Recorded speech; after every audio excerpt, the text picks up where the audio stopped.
Kerajaan Medang atau Mataram kuno yang berkuasa di tanah Jawa, utamanya di Jawa Tengah, tak luput dari berbagai pertikaian, bahkan peperangan.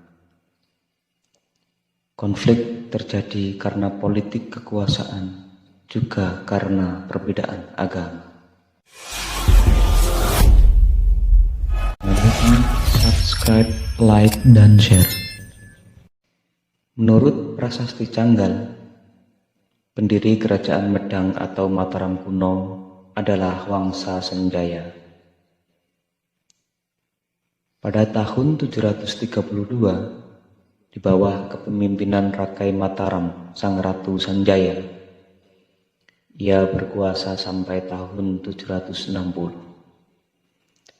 Tahta kemudian digantikan oleh Rakai Panangkaran.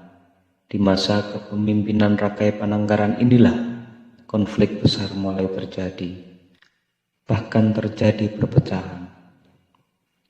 Wangsa Sanjaya yang beragama Hindu menguasai daerah Jawa Tengah bagian utara, sedangkan Wangsa Shailendra yang beragama Buddha menguasai Jawa Tengah daerah selatan. Wangsa Shailendra berkembang lebih pesat pada masa kekuasaan Rakai Garung alias Sri Maharaja Samaratungga. Sejak tahun 828, kekuasaan Wangsa Shailendra terus meluas, bahkan sampai semenanjung Malaka. Samaratungga juga mampu membangun Candi Borobudur sebagai puncak peribadatan agama Buddha. Candi yang amat megah ini sekaligus menjadi simbol kebesaran Wangsa Shailendra. Pada tahun 833, Samaratungga memutuskan Lengser Prabon turun dari tahtanya. Ia menunjuk putrinya yang bernama Pramodawardhani. Pramodawardhanilah yang meneruskan pembangunan Candi Borobudur dan meresmikannya. Ternyata kepemimpinan Pramodawardhani memunculkan konflik baru. Balaputradewa tak setuju dan melakukan perlawanan. Terdapat banyak teori tentang siapa Balaputradewa. Ada yang menyebutkan ia adalah putra Samaratungga, adik Pramodawardhani. Namun, menurut Slamet Mulyana dalam buku Sriwijaya, Balaputradewa adalah saudara Samaratungga.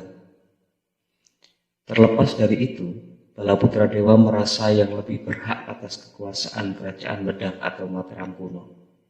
Karena sebagai laki-laki, pendirian itulah yang kemudian memunculkan perang saudara antara Balaputradewa dan Pramodawardhani. Saat itu, Pramodawardhani terikat oleh cinta dengan Rakai Pikatan, bangsawan dari Wangsa Sanjaya. Kekuatan cinta mereka begitu besar, meski beda agama. Pramodawardhani adalah tokoh Wangsa Shailendra yang beragama Buddha, dan Rakai Pikatan adalah bangsawan Wangsa Sanjaya yang beragama Hindu. Ternyata kekuatan cinta antara Rakai Pikatan dan Pramodawardhani itulah yang membuat mereka dengan mudah mengalahkan perlawanan Balaputradewa. Bahkan Balaputradewa akhirnya harus lari ke Sumatera dan memimpin kerajaan Sriwijaya. Cinta kasih Pramodawardhani dan Rakai Pikatan yang terikat dalam satu perkawinan menjadi tonggak persatuan Kerajaan Mataram kuno. Dua wangsa bersatu dan kerajaan makin kuat dan tangguh. Apalagi Pramodawardhani memberi izin kepada suaminya untuk membangun candi-candi tempat ibadah agama Hindu. Sehingga perkawinan itu juga menjadi tonggak mekarnya toleransi beragama di Kerajaan Mataram kuno. Pada tahun 847, Rakai Pikatan lebih dominan dalam memimpin Kerajaan Medang atau Mataram kuno.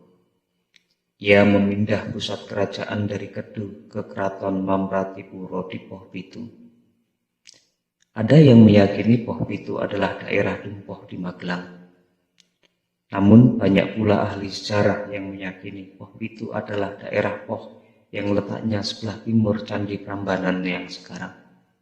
Ini sangat rasional mengingat Rakai Pikatanlah yang membangun bangunan suci Siwagra yang juga dikenal sebagai Candi Prambanan.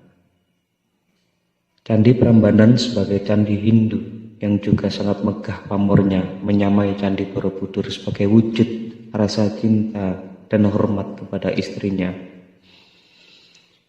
Rakai Pikatan juga membangun Candi Plausan yang berjarak sekitar 1,5 km arah utara dari Candi Prambanan. Sebuah candi Buddha persembahan buat Pramodawardhani yang beragama Buddha, namun arsitekturnya bercirikan Hindu. Bahkan pembangunan Candi Plausan dikerjakan oleh warga Buddha dan Hindu dalam semangat kerukunan dan toleransi. Candi Plausan terletak di Dukuh Plausan, Desa Bugisan, Kecamatan Prambanan, Kabupaten Klaten, Jawa Tengah. Adanya pemuncak stupa arca Buddha serta candi-candi perwara atau candi pendamping yang berbentuk stupa menandakan bahwa candi-candi tersebut adalah candi Buddha.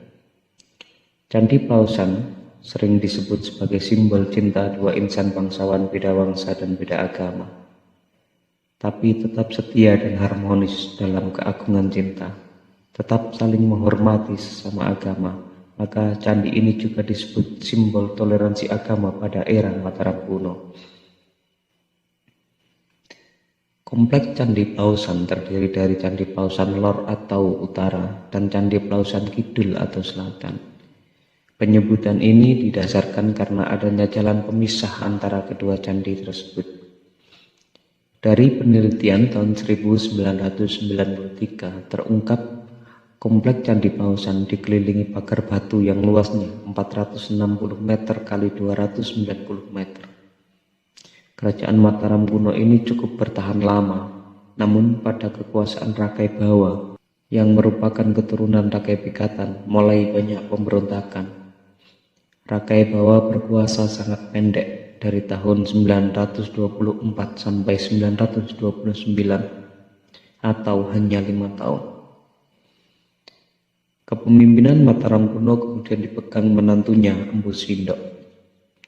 Di masa inilah terjadi letusan Gunung Merapi yang maha dahsyat, sehingga Empu Sindok memindahkan kerajaan Mataram kuno ke Jawa Timur. Pada saat ini juga Candi Borobudur tenggelam oleh letusan Gunung Merapi.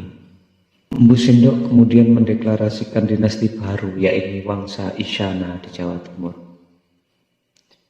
Dari sinilah kemudian muncul kerajaan-kerajaan besar di tanah Jawa, termasuk Singosari, Majapahit, kemudian beralih ke Demak, Bintoro, Pajang, dan akhirnya menjadi Mataram Islam.